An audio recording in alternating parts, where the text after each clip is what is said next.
ان کے پیغمبروں نے کہا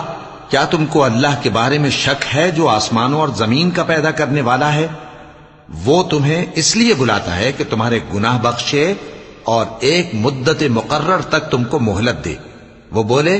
کہ تم تو ہمارے ہی جیسے آدمی ہو، تمہارا یہ منشا ہے کہ جن چیزوں کو ہمارے بڑے پوجتے رہے ہیں ان کے پوجنے سے تم ہمیں روک دو، تو اچھا کوئی کھلی دلیل لاؤ، یعنی معجزہ دکھاؤ۔ پیغمبروں نے ان سے کہا کہ ہاں ہم تمہارے ہی جیسے آدمی ہیں، لیکن اللہ اپنے بندوں میں سے جس پر چاہتا ہے نبوت کا احسان کرتا ہے، اور ہمارے اختیار کی بات نہیں کہ ہم اللہ کے حکم کے بغیر تم کو تمہاری فرمائش کے مطابق معجزہ دکھائیں، اور اللہ ہی پر مومنوں کو تو بھروسہ رکھنا چاہیے۔ اور ہم کیوں اللہ پر بھروسہ نہ رکھیں حالانکہ اس نے ہم کو ہمارے دین کے سیدھے رستے بتائے ہیں، اور جو تکلیفیں تم ہم کو دیتے ہو اس پر ہم صبر کریں گے